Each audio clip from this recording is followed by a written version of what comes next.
Pemirsa, saat ini kita sudah tersambung dengan Kepala BMKG Wilayah 4 Makassar, Pak Darmawan. Selamat sore, Pak Darmawan. Selamat sore, Mbak. Pak Darmawan, kalau tadi informasi yang saya bacakan, gempa sudah terjadi 38 kali. Apakah ada perkembangan sampai saat ini, Pak? Ya, catatan kami sejak gempa pertama kemarin sampai dengan sekarang itu totalnya 30. Jadi foreshock-nya 8, gempa pecahan sebelumnya, kemudian main gempanya itu main shock 1, 6,2. Kemudian setelah itu ada susulan sebanyak 21, jadi totalnya itu 10.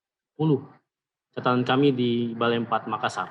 Pak Darmawan, saya ingin klarifikasi lagi. Tadi 30 gempa susulan yang Anda katakan adalah terhitung sejak gempa pertama yang terjadi pada Kamis pukul 14.35 waktu Indonesia Tengah.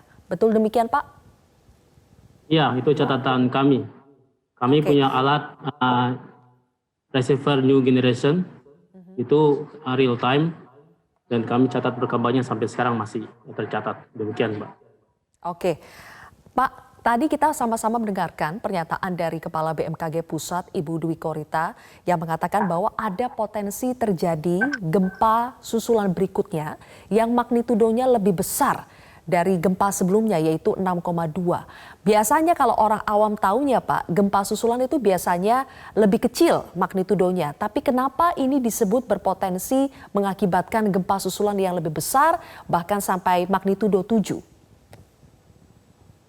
Iya, karena kemarin kan 5,9. Terus diupdate 6,2. Catatan kami itu di Majene itu 3 kali gempa. Tahun 67 itu 6,3. Kemudian tahun 69 itu 6,9. Tahun 84 6,7. Jadi kalau mengikuti sejarah itu masih ada potensi. Ini potensi ya. Potensi bisa sampai 7. Nah, jadi kita mengeluarkan demikian dari Ibu Kepala karena melihat sejarah tadi 6,9. Jadi masyarakat mohon tetap waspada untuk mengantisipasi hal yang terburuk begitu.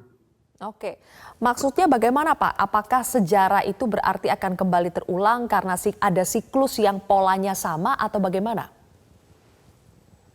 Ya, dari hitungan-hitungan seismik kami kemudian itu memang masih ada potensi segitu, potensinya 7.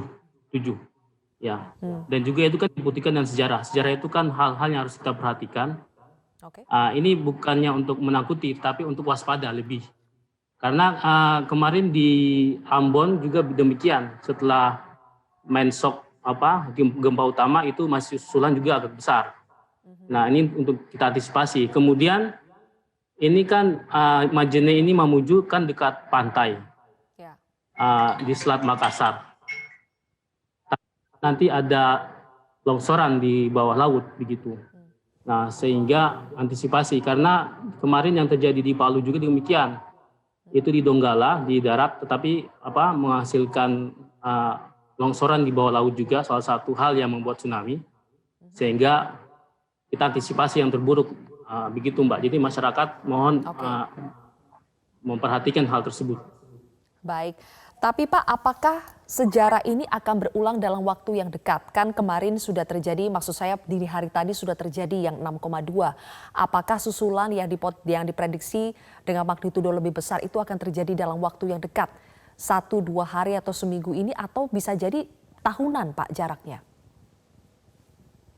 Iya, kita harap itu semoga energinya sudah terlepas di 6,2. Tapi kan sampai sekarang alat belum ada yang bisa menghitung, memperkirakan, termasuk negara-negara canggih juga besar belum bisa.